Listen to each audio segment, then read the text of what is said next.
J'ai dit quelque chose maintenant? Je me sens très cosy aujourd'hui. J'ai pas envie de faire des petites blagues. Je le sais que les gens, là, ils m'aiment juste pour mes blagues. Bonjour! Bonjour, j'espère que vous allez bien. On se retrouve aujourd'hui dans une nouvelle vidéo sous le signe de l'hiver qui frappe à nos portes avec ses grands sabots. J'avais envie de venir vous voir pour parler de mes plans pour la saison qui s'installe.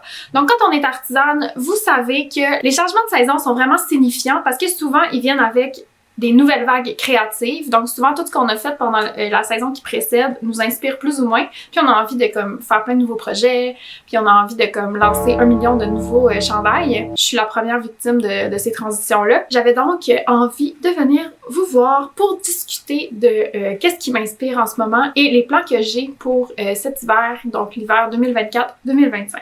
Si c'est votre première fois sur ma chaîne, moi c'est Rebecca, je suis artisane textile depuis maintenant 5 ans. J'habite à Montréal avec mes chats et mon chum. Ça va bientôt changer parce qu'on s'est acheté dans les derniers mois une maison mais pas n'importe quelle maison, une maison dans les bois. Donc on s'en va vivre mon rêve dans la forêt, donc on va déménager probablement au mois de décembre. Fait que vous comprendrez que ça fait de cet hiver un hiver vraiment spécial, qui est peut-être l'hiver le plus transitionnel que je vais avoir expérimenté dans ma vie, parce que c'est pas un déménagement qui est comme les autres, là. Moi, je suis arrivée à Montréal en 2014-2015 environ, fait que ça va faire 10 ans là, que j'habite ici. Puis j'ai déménagé, je sais plus. J'ai compté l'autre fois, je pense que j'ai déménagé 8, 9, 10 fois depuis que j'habite à Montréal, quasiment à chaque année. Là, c'est la première fois que je vais vivre un déménagement qui est aussi important dans une vie, parce que sinon, bon, je me promenais d'appartement en appartement sans trop m'établir nulle part. Sauf que là, la trentaine a frappé et j'ai eu un grand désir de stabilité. J'ai un désir de me reconnecter avec la nature, avec le bois. Puis les deux, on est des travailleurs autonomes, on a des emplois du temps qui nous permettent de quitter la ville. Donc, on est vraiment, vraiment excités. Mais évidemment, un déménagement comme ça vient avec beaucoup de chaos, beaucoup d'incertitudes, beaucoup de nouveautés aussi. Je veux vraiment approcher ce déménagement-là comme quelque chose qui va nous inspirer, ben m'inspirer moi, mon chum aussi, justement à créer, à accueillir l'incertitude et l'absence de routine que ça implique nécessairement. Avant qu'on commence, je vous montre ce sur quoi je travaille pendant que je vous jase. Il s'agit d'une paire de chaussettes. Je ne saurais quoi vous dire d'autre. C'est des bas tout tricotés avec les restants de laine de mon amie Shani qui est teinturière derrière la compagnie Bleu Poussière. Donc elle m'a donné un sac de vieux restants qui étaient tous des petites boules, des tout petites boules comme ça.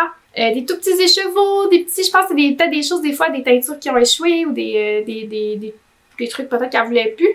Puis elle m'a tout donné ça dans un beau sac et je m'amuse depuis à faire des bas comme ça. Je trouve que ça met vraiment sa laine en valeur. J'aime vraiment beaucoup ces paires-là. Puis, je sais que ça intrigue beaucoup de gens comment je tricote mes chaussettes. Fait que je vous ai écrit ma recette en vous donnant des petits trucs de couleurs. Ça va être disponible en téléchargement gratuit en cliquant le lien dans la bio si jamais ça vous intéresse de vous faire une paire comme ça inspirée de mes bas. Évidemment, j'ai rien inventé, donc c'est vraiment juste pour vous donner une référence parce que je reçois beaucoup de messages qui me demandent c'est quoi ma fameuse recette. Donc, je vous l'ai écrit en 3, je pense que j'ai mis 3 tailles. Fait que voilà, c'est disponible en téléchargement gratuit dans la barre de description. Là, je vais tricoter en vous jasant parce que je suis pas capable d'arrêter. D'ailleurs, prenez-vous un tricot, prenez-vous un petit breuvage chaud. J'ai mon café ici, un Aéropress. Allô?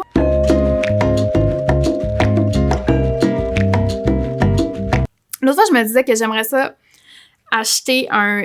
Mais je sais pas si ça fait de moi une personne vieille. Mais j'aimerais ça avoir, tu sais, les petits ronds là, qu'on peut mettre notre tasse de café dessus puis elle reste chaude. J'ai envie d'acheter ça. En tout cas, les temps ont changé. Une de mes zones d'inspiration les plus fortes, c'est pas le milieu du tricot nécessairement. C'est vraiment le milieu de la mode, ok? J'ai toujours été une fan de mode, des défilés, des designers. J'adore les vêtements. C'est vraiment quelque chose qui marque mon parcours de vie à tous les âges, de tout temps. Puis je me souviens que même à 15 ans, c'est drôle parce qu'à 15 ans, je voulais être designer de mode. Je voulais aller étudier à l'école de la mode. Puis mes parents étaient un peu comme...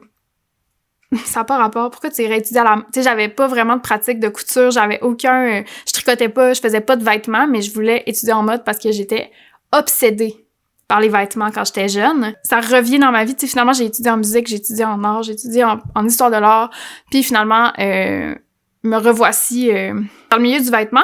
Bref, tout ça pour dire que c'est vraiment, vraiment dans la mode que je vais chercher la plupart de mes inspirations, que ce soit pour les patrons, pour les couleurs. C'est comme des zones vraiment riches pour nous, les créatrices, les artisanes. Puis tu sais, pas juste parce que je veux être à la mode, là, je crois pas vraiment à ce concept-là. Je crois plus qu'on trouve son style, puis que ce style-là, quand on a trouvé notre manière, notre voie d'expression avec nos vêtements, ça peut pas démoder, tu sais, ça peut pas devenir plus à la mode. Fait que c'est pas pour rester aux affûts des tendances, vraiment. C'est pas pour ça que ça m'intéresse. C'est vraiment plus pour comme réfléchir à ce que j'ai envie de faire. Puis ça me stimule énormément. Une des décennies, disons, qui m'inspire le plus, c'est celle des années 90, là, de tous les designers. C'est vraiment comme...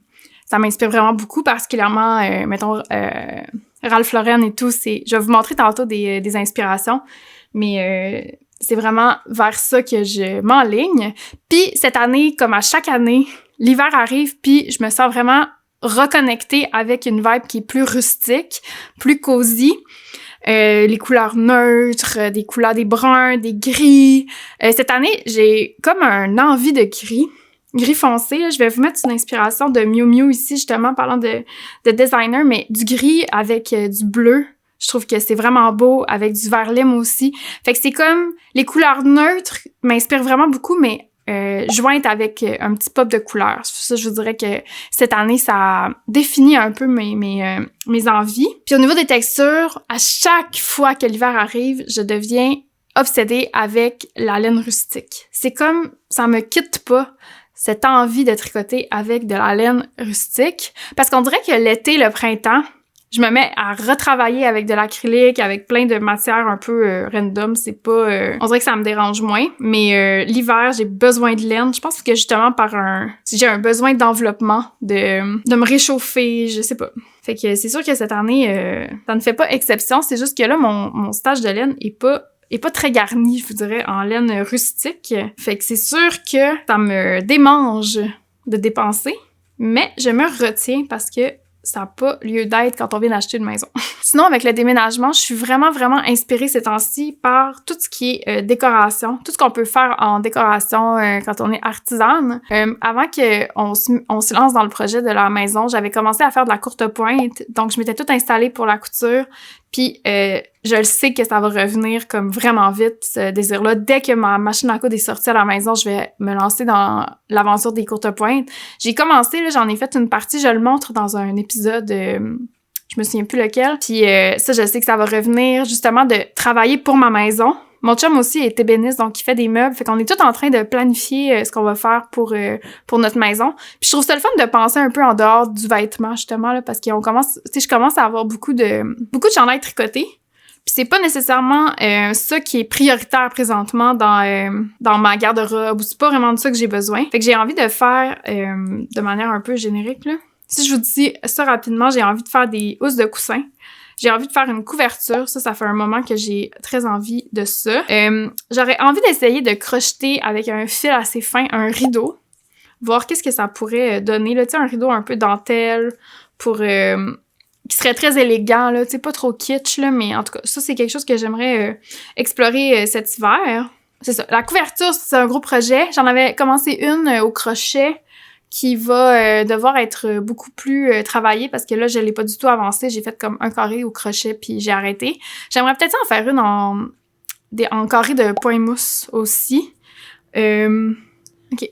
J'avais tricoté une cagoule à un moment donné puis finalement, j'aimais pas le résultat. Puis je l'avais tout défait. Puis j'avais gardé, en fait, ça, c'était le dessus. Puis je l'ai pas défait parce que je trouvais le carré tellement beau. C'est vraiment niaiseux, là. C'est super simple, c'est juste un carré de point mousse, mais ça m'a vraiment inspirée. Puis ça m'a donné envie d'en faire une couverture. Peut-être que ça va être quelque chose que je vais faire, ou une housse de coussin, comme juste plein de carrés qui sont ensemble de différentes couleurs. Ça m'a beaucoup inspirée. Sinon, j'avais aussi ça que je vous ai déjà montré, qui est une housse de coussin en devenir. Une housse de coussin que j'ai pas pris le temps encore de compléter. Une fois que je vais m'y mettre, ça va se faire super vite, là. Je suis juste... des fois, je suis tellement paresseuse. Je lance des projets, je travaille dessus pendant 48 heures, puis après ça, j'y retouche dans 8 ans, tu sais. C'est vraiment pas productif. Fait que ça va être à compléter rapidement. Puis le problème avec ça, c'est que je me suis inspirée d'une photo. Et là, j'ai oublié c'est quelle photo. J'ai aucune idée c'est quoi le crochet que j'ai utilisé. Puis j'ai aucune idée comment j'ai fait pour arriver à ce résultat-là parce que j'ai rien noté. Fait que ça, c'est vraiment pas pratique de ma part. Mais avec un peu d'essai-erreur, je devrais être en mesure de reprendre cet ouvrage. Tu sais, il me reste 3 carrés à faire pour compléter le devant du coussin. Puis l'arrière, je pense que je vais juste le faire en crochet simple. Fait que ça va être vraiment pas long. Ah, je sais pourquoi je l'avais mis de côté. C'est parce que je voulais vous filmer comment faire les carrés. Je voulais vous faire un tutoriel, sauf que j'avais pas ce qu'il faut pour filmer de haut. Parce que ça prend des trépieds spéciaux, puis ça prend des cossins, en tout cas. C'est compliqué. Puis là, je voulais m'installer comme il faut pour que mes tutoriels soient de qualité, parce que je veux pas juste vous faire des tutos un peu à la va-vite. Fait que c'est pour ça que je l'avais mis sur pause, puis là, je me rends compte que j'ai oublié comment faire. Fait que à voir. Ensuite, la déco. Quoi d'autre qu'on peut faire en décoration quand on tricote? Peut-être, si vous avez des idées de déco qu'on peut faire, dites-moi les donc. En couture aussi, là, peut-être que mes rideaux, c'est moi qui vais les coudre. Mais des rideaux, j'en ai en même temps, j'ai pas besoin de les coudre. Fait que c'est sûr que c'est quelque chose qui va revenir souvent dans les vidéos, là, dans la saison qui s'en vient, parce que j'espère que ça vous intéresse, là. Mais, tu sais, j'ai vraiment envie de vous montrer tout ce que je vais faire pour cette maison. C'est vraiment excitant. Sinon, pour cet hiver, j'ai aussi planifié certains projets plus spécifiques, notamment des projets issus de ce bouquin, qui est un super beau livre de Emily Folden. Je viens de voir qu'il est signé, mon livre. Ouais, je pense qu'il est signé pour vrai. Je l'avais acheté d'une collègue quand je travaillais à la maison tricotée. Puis, d'après moi, parce que Emily Folden est déjà allée à la maison tricotée. Elle avait une couleur, elle avait un mohair qui était comme spécifique à la maison tricotée. Puis, elle avait dû le signer à ce moment-là. Bon, c'est le fun.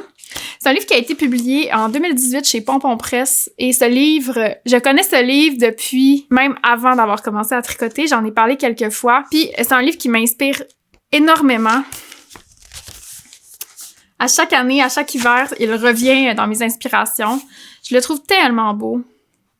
Tous les patrons dedans sont magnifiques. Puis, tantôt, je le feuilletais parce que j'avais envie de m'inspirer là, pour l'hiver. Puis, je me suis rappelée, mais en fait, j'ai vu qu'il y a ce chandail-là, le Barn Sweater, qui est un super beau pull, vraiment classique. Je vais vous le montrer. Qui a été pensé par la designer pour le travail, justement, donc pour tout ce qui est manuel, pour... moi, je le vois un peu comme, tu sais, le chandail que tu portes pour aller, genre, dans ton poulailler, là, tu sais. Puis il y a comme un détail de côte qui est vraiment beau, un petit détail de point mousse aussi, fait que c'est comme tout en subtilité, le détail, c'est vraiment, vraiment beau. Il est tricoté... Attendez-moi... Il est tricoté en déca. Ah, je pense que c'est ça, j'ai ce qu'il faut, en fait, pour le faire. Je pense que je vais me le faire. Avec cette laine-là, qui est la Gilliatt. Dans la couleur poivre et sel, donc qui est une espèce de mélange entre du brun et du blanc, naturel. Puis, je pense que ce serait vraiment, vraiment beau pour ce patron-là. Ah, il est tricoté sur des 4 mm, fait que peut-être que moi, j'irais sur du 4.5 parce que je trouve que la Gilliatt en 4 mm, elle étouffe un peu. Fait que j'irais plus vers du 4.5 en ajustant la taille. Puis de toute façon, c'est fait pour être porté avec de l'aisance, fait que je pense pas que ça va déranger, que ça va vraiment déranger quoi que ce soit. C'est une coupe... Mais il a l'air fait d'une manière... Comment il est fait?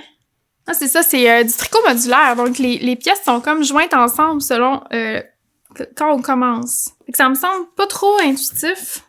Tu sais, il y a de la couture. En fait, c'est ça, je pense qu'on vient tricoter la pièce en haut. Ici. On tricote ça, puis après ça, on vient tricoter...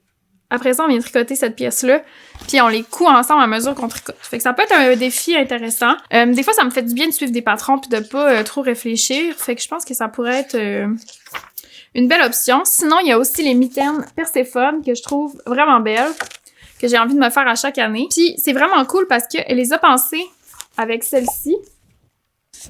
Donc, comment c'est fait? C'est qu'on tricote le liner donc, on tricote une mitaine en fingering. Cette mitaine-là est faite pour aller en dessous de la paire de mitaines Perséphone. Fait que ça, c'est vraiment un concept qui me plaît beaucoup. Puis, avec la maison, je vais avoir besoin de toute façon de ce genre d'accessoires-là pour les sorties, pour aller justement pelleter, blabla. Fait que ça va être quelque chose d'intéressant à faire là, pour ajouter à ma garde-robe. Parce que des mitaines, on dirait que j'en ai fait quelques paires, mais j'en ai jamais fait qui sont vraiment pertinentes et efficaces. On dirait qu'ils me font jamais bien.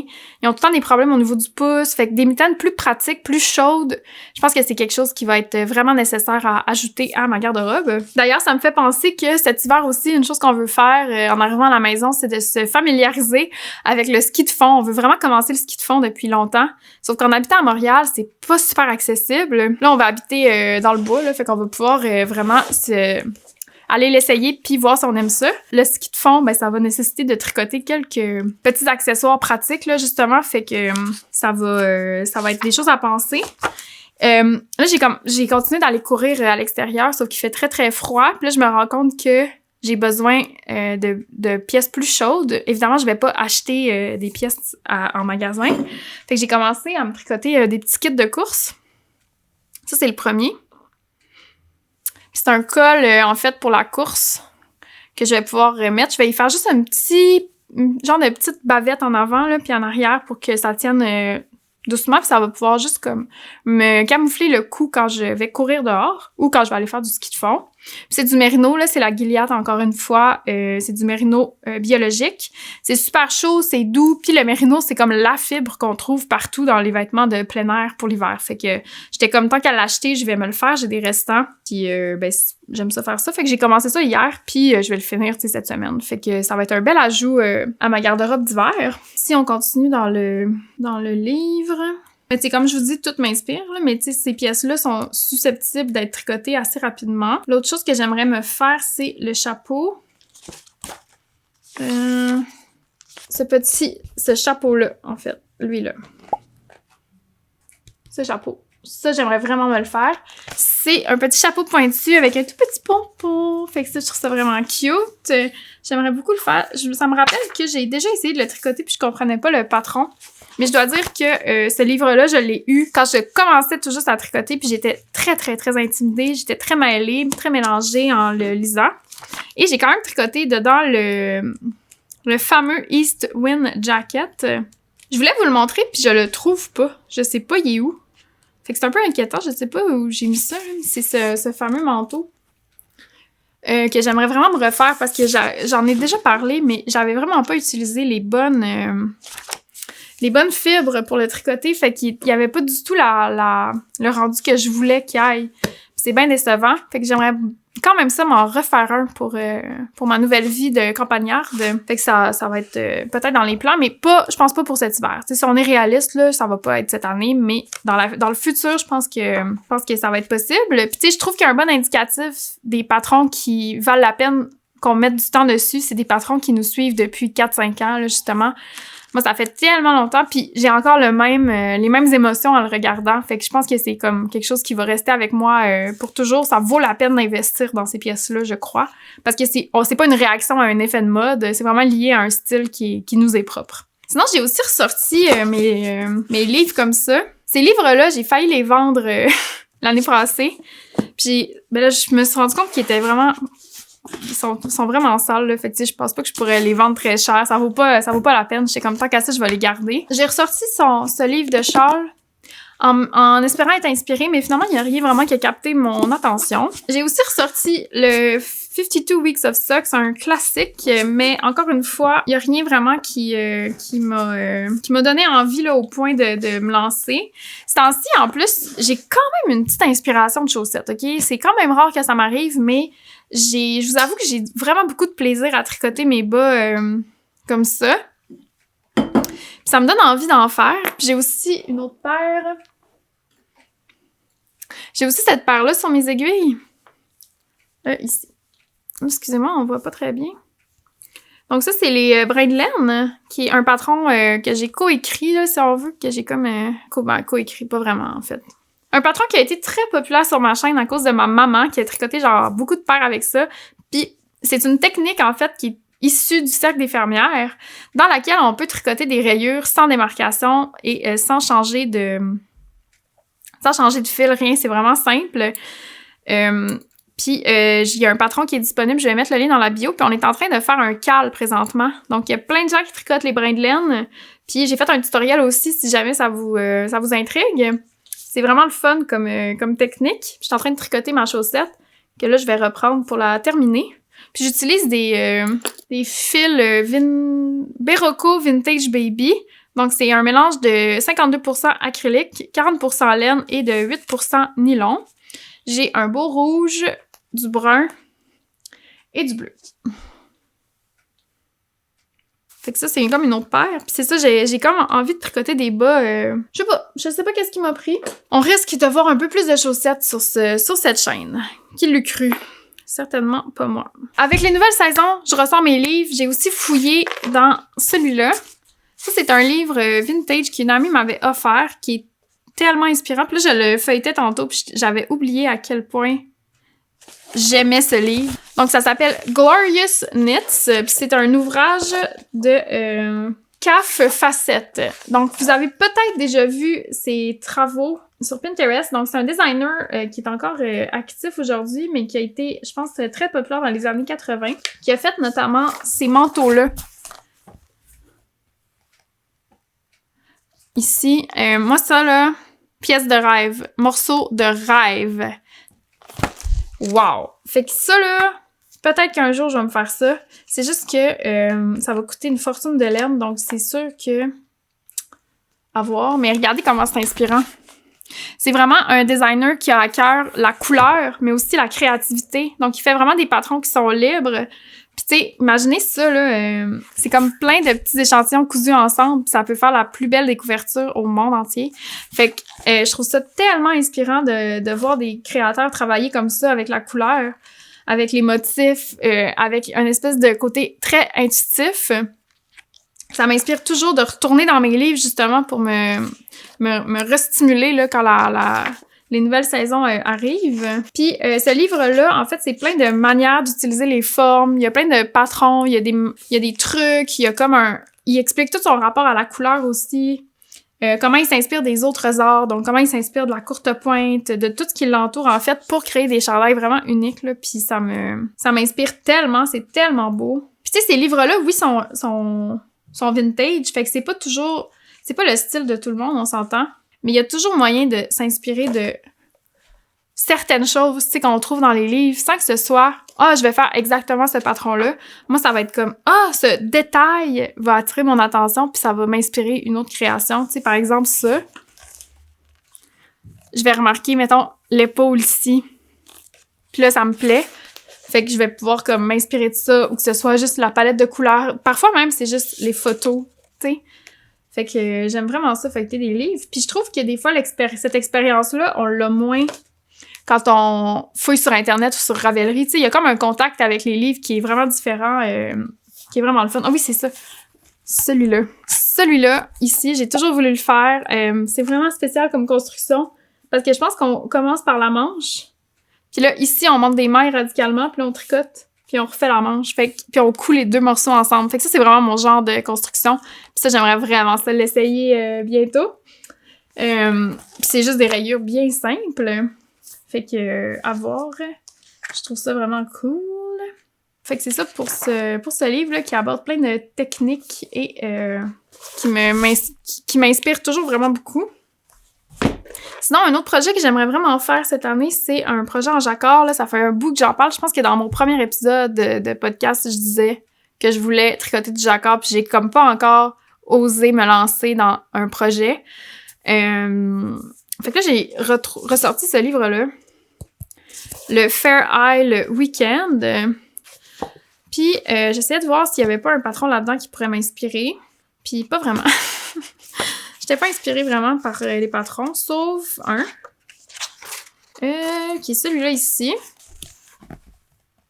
C'est comme des gants, pas de doigts. Je trouvais ça vraiment beau. Puis ça pourrait être le fun à faire rapidement cet hiver. Il l'a aussi avec les doigts. Je pense pas que je ferais ça avec les doigts, là, mais pourquoi pas. Bon, ils sont tricotés sur des 3,25 mm. Ça me semble assez raisonnable. Puis, je pense que ça, j'aimerais vraiment faire ça. J'ai envie d'avoir une paire de gants, justement pour aller courir encore une fois. Là. Je pense que ça pourrait être vraiment pratique. Fait que ça va peut-être aller sur mes aiguilles aussi. Ah, il y a ça ici, regardez. Autre projet qui m'inspire, c'est cette fois-là, ça vient de moi. J'ai retrouvé dernièrement une photo d'un chandail que j'ai tricoté, ça doit faire 1 an et demi, qui était un chandail bleu avec 3 lunes. Puis là, je suis tombée là-dessus, j'étais comme pourquoi j'ai jamais retricoté ce genre de chandail-là? Fait que ça m'a full inspiré, puis j'en ai recommencé un. J'ai donc recommencé un chandail de lune. Ça va être dur à montrer, là. Donc, voilà, je fais un ciel étoilé comme ça. Comme ça. Ça, c'est tricoté à main levée, j'appelle. Donc, j'ai pas dessiné de grille avant de me lancer. J'ai vraiment juste commencé. Fait que la lune, elle a des petits défauts. Voyons, Seigneur! Oh, Alice, ça va mal. Là, ça se montre vraiment mal, puis ça me rend un peu fâchée. Fait que je vais juste comme accepter que vous le verrez pas bien. Donc, c'est tricoté à main levée. Ce qui veut dire que j'ai pas fait de grille, j'y vais vraiment à l'œil. Ça donne toujours des résultats vraiment intéressants. Puis je suis vraiment contente de ça. J'ai recommencé comme 3 fois, là, tu sais, pour comme avoir les bonnes proportions que j'aimais. C'est tout tricoté avec des restants de laine noire que j'avais. Puis le jaune ici, c'est un mélange de laine que je me souviens plus du... Sunflower Knits. Donc, ce jaune-là, c'est Sunflower Knits. C'est un restant. Non, c'est pas un restant. C'est une balle de laine que j'avais achetée quand je venais de commencer à tricoter pour faire une tuque de Atelier Cliche, qui est sa tuque vraiment belle, là, qui a comme un motif de triangle comme ça. Je l'avais tricotée en test. Puis finalement, elle était vraiment trop haute. Je pense que mon row gauge était off. Fait que la tuque était comme haute comme ça, genre. C'était vraiment ridicule. Puis je l'avais défaite. Puis c'est comme l'espèce de balle de ça. Puis c'est tenu avec un mohair jaune. Fait que tout ça était enroulé ensemble. Fait que j'ai utilisé ce restant-là. Je trouvais que ça contrastait bien avec le noir. Là, vous voyez pas bien, je pense, mais il y a une laine un peu tweedée dans le mélange, qui est une laine vintage que j'avais thriftée et qui est vraiment jolie. Fait que voilà. J'utilise des 6,5 mm pour tricoter ça. Puis ça va être une veste, donc sans manche, pour mon amie Gabrielle, à qui j'avais déjà fait le chandail plein de couleurs que je vais vous mettre une photo, là. Donc elle m'a demandé d'y en faire une. Puis ça m'a inspiré à en faire d'autres, fait que je pense que je vais en faire un peu cet hiver pour vendre, puis pour les gens, là, parce que j'aime ça faire ça. Puis tu sais, j'ai commencé hier, fait que ça se fait vraiment bien, puis j'ai tricoté juste ça hier soir. Je suis super occupée ces temps-ci, là, mon temps de tricot est vraiment diminué. Je trouve ça difficile. On dirait que ça fait que je tricote tout le temps un peu dans des endroits vraiment aléatoires, là. Maintenant, je tricote en attendant que mon eau bouille, ou tu sais, j'ai vraiment besoin du geste. Fait que des fois, je trouve ça confrontant d'être très occupée parce que j'ai juste pas le temps de m'asseoir pendant comme 4 heures de suite pour faire ça. Mais bon, c'est la vie, là, ça va revenir. Puis il y a comme une ironie aussi à YouTube dans le fait que il faut que je tricote pour créer du contenu, parce que sinon j'ai rien à vous montrer, mais en même temps, ça prend tellement de temps de faire le montage et tout que là, j'ai moins de temps de tricot à cause... En tout cas, vous voyez le genre de paradoxe dans lequel ça nous met, mais j'aime tellement ça que ça me dérange pas. Fait que voilà. Sinon, il y a tous mes projets, là, comme je vous disais, de course à pied, donc tous mes projets de plein air qui vont prendre une place importante. Mitaine, col, je vais peut-être me faire une cagoule aussi pour la course et le plein air. Tu sais, je dis course, mais c'est vraiment comme activité extérieure. Ça va être aller courir, mais ça va aussi être aller marcher, etc. Je vais me faire des petits kits là, pour me sentir cute dehors. J'aimerais ça aussi, un autre projet, mais ça, je pense pas que ça va être pour cette année, mais un de mes rêves, c'est de me faire des collants. Donc, des genres de leggings en côte, tout en laine, en laine fine, là. Ça, j'aimerais vraiment, vraiment ça, me faire ça. Peut-être un jour, je me lancerai dans cette expérience. Il me semble que ce serait vraiment, vraiment chaud. Fait que, à voir, là, parce que là, les hivers sont plus très froids, fait que, en tout cas. Ensuite, je voulais vous parler de marques qui m'inspirent vraiment ces temps-ci. Donc, je vous invite à aller suivre sur Instagram si vous les connaissez pas. Comme je vous disais, là, il y a plein de marques qui ont du tricot dans leur collection sans que ce soit sans que ce soit des designers de tricot explicitement. Je pense par exemple à Christy Dawn. Je sais pas si vous connaissez cette marque-là. C'est des robes... elle fait surtout des espèces de robes à fleurs vraiment populaires. Des robes longues, très hippie si on veut. Moi, je rêve de m'en acheter une un jour. Là. On croise les doigts un jour que je vais pouvoir m'en procurer une. C'est assez dispendieux. C'est toutes des robes qui sont faites avec du tissu, du coton bio, blablabla. Puis les imprimés sont juste magnifiques, les coupes sont belles, etc.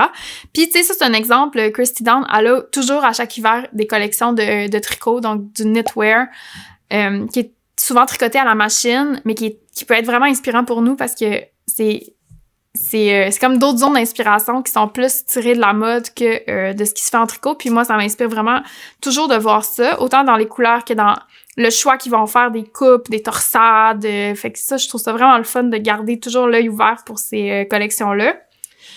Sinon, il y a Lucy and Yak aussi, que j'ai découvert récemment, justement, à cause de mon amie Gabrielle. Je trouve qu'ils ont des vraiment beaux morceaux. Puis, c'est le fun d'avoir aussi accès à des designers qui font des pièces qui sont complémentaires avec nos tricots. Donc, d'avoir la parfaite paire de jeans ou un pantalon vraiment spécial aussi pour agencer avec nos tricots, ça peut donner envie de les porter plus. Puis, je trouve que l'hiver, c'est comme la saison pour expérimenter avec son style puis mettre en valeur ce qu'on fait, en fait, pendant toute l'année. Fait que moi, j'aime vraiment ça, garder ça en tête aussi. Lucy and Yak, c'est comme une autre marque qui font des super belles jupes, des super beaux pantalons. Puis, c'est super inclusif en plus. Sinon, j'ai découvert aussi une créatrice, ça c'est une qui vend du tricot fait à la machine, je crois, qui est super inspirante, le compte s'appelle Bug Knit, puis c'est un style de tricot magnifique avec des motifs en intarsia, je vais vous mettre une image. Ça, j'ai trouvé ça super inspirant. La machine à tricoter, là, j'en ai une, on en a une, moi puis mon chum, tu une vraie à coulisses, là. Ça, c'est quelque chose qu'on va installer aussi dans la maison parce que je veux vraiment commencer à expérimenter avec ça. Ça donne vraiment quelque chose d'intéressant. Le fait qu'on peut travailler des fils vraiment fins, là, je trouve ça super inspirant. Ensuite, un classique que vous connaissez sûrement, mais il y a la marque Rudy Jude qui fait toujours des collections vraiment inspirantes aussi. Fait qu'abonnez-vous à ce compte-là.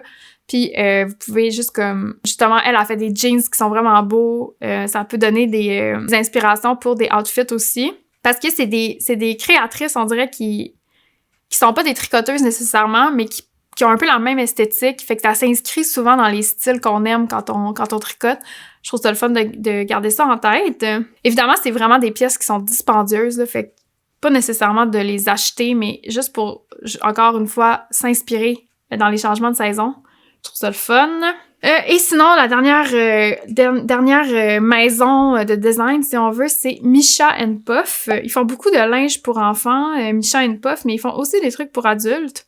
Mais même leurs trucs pour enfants sont tellement inspirants. Ils vont faire souvent des chandails, des pantalons en point mousse, qui ont comme de l'intarsia, des motifs de courte pointe. C'est vraiment des univers inspirants.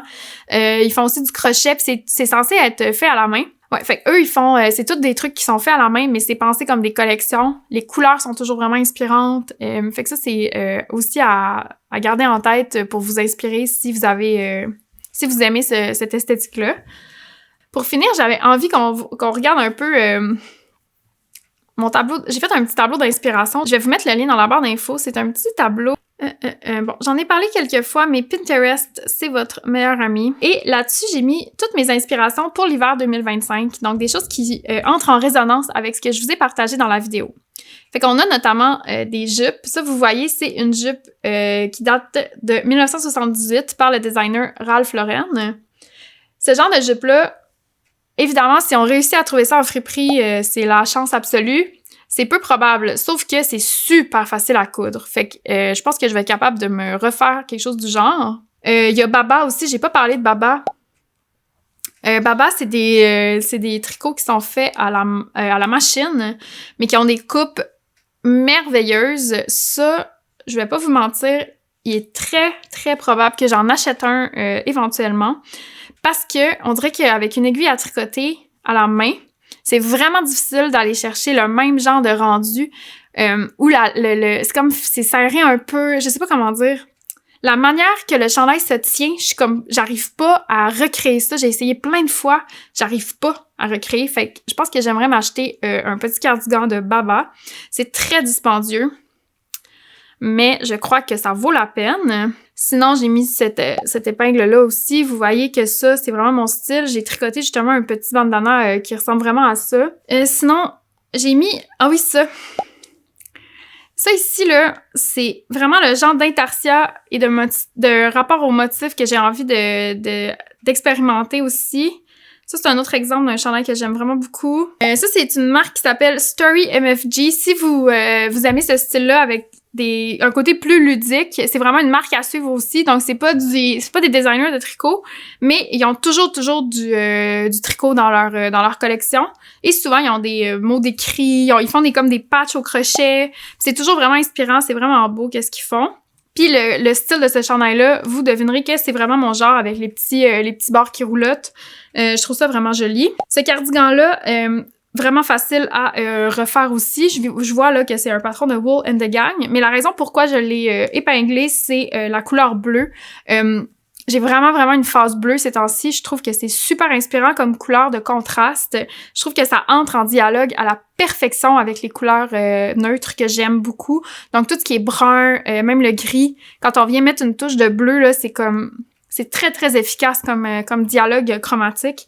Puis on a un bel exemple sur ce chandail-là. Sinon, j'ai mis une autre marque que j'aime d'un amour inconditionnel, c'est la marque Bode. Qui est une designer qui habite à New York, je crois. Eux, ils travaillent avec le tricot aussi dans leur collection. Ça, c'est vraiment du haute couture, si on veut. Là, c'est complètement inaccessible. C'est très dispendieux. Mais c'est tout fait à la main au Pérou, je crois. Ils travaillent au Pérou. Puis tout ce qu'ils font est d'une beauté bouleversante. Ce cardigan-là, c'en est un exemple flagrant. Mais évidemment, ça, je pourrais me le refaire et pas acheter ça, tu sais. Donc, mais c'est très inspirant. C'est des couleurs classiques, un pattern qui est classique et je trouve ça super beau. Mais Bode, c'est vraiment à suivre. J'en ai mis beaucoup sur mon tableau. Vous pourrez aller voir ça, là. On a un autre exemple ici, là, un jacket en courte pointe qui est magnifique. Ils font des tricots toujours avec ils font souvent des tricots avec des imprimés. Fait que ça m'inspire vraiment beaucoup. Sinon, j'ai mis de la torsade, toujours inspirant la torsade. J'en fais pas beaucoup parce que je suis vraiment comme dans des moments de surcharge, on dirait, là, temporel et tout, j'ai pas le temps de m'asseoir puis de penser à des torsades. C'est trop. Je veux quelque chose que je peux tricoter sans réfléchir, des tubes puis des chandails qui vont tout droit, là. Fait que c'est sûr que la torsade, c'est peut-être pas pour cette année, mais j'aimerais vraiment ça me faire, par exemple, le Book Club cardigan de Sari Nordlund. Je le trouve magnifique, ce cardigan-là. Mais de manière réaliste, ce sera pas cette année que ça va se passer. Sinon, ben, vous voyez les jupes, là. J'ai mis plusieurs jupes comme ça. Ça aussi, c'est Ralph Lauren. Ça, je vais pouvoir m'en coudre. Fait que ça, à garder en tête aussi. Fait que si vous voulez vous abonner à mon Pinterest, je fais toujours des petits tableaux comme ça. Puis je trouve ça vraiment inspirant, moi, je trouve ça vraiment enrichissant de regarder des photos. Puis quand vous avez des petits downs créatifs, là, ça te repart la machine, là. C'est comme, oh, je veux ça. Puis là, c'est motivant, je trouve, de créer des petites collections puis de penser à ce qu'on a envie de faire. Fait que voilà, ça clôt cette vidéo dans laquelle j'espère que j'ai pu vous donner un peu d'outils pour planifier votre hiver, mais que j'ai aussi surtout pu vous inspirer à planifier votre saison à vous. Dites-moi dans les commentaires à quoi va ressembler votre hiver d'artisanat selon vous. Est-ce que vous êtes du genre à laisser de côté vos projets d'été puis à recommencer une nouvelle gamme de projets, ou vous êtes plus du type à tout finir puis après ça à penser à votre saison? Laissez-moi ça dans les commentaires, je veux le savoir. Sinon, prenez le temps de vous abonner, d'activer la cloche, d'aller me suivre sur les réseaux sociaux. Vous pouvez aussi rejoindre notre serveur Discord. On est rendu beaucoup sur Discord. Il y a plein de petits salons pour jaser. On parle de nos chats, on se montre nos projets. C'est vraiment en plus cosy, discussion, c'est vraiment plaisant. Et finalement, je vous invite à vous abonner à mon infolettre. Vous allez toujours être au courant des dernières nouvelles. Je partage mes nouvelles vidéos YouTube, mais aussi souvent des petits moments de vie, là, plus un peu comme un journal. J'aime beaucoup écrire, fait que l'infolettre, c'est comme parfait pour ça. Voilà, j'espère que ça vous a plu, puis on se voit la semaine prochaine. Bye!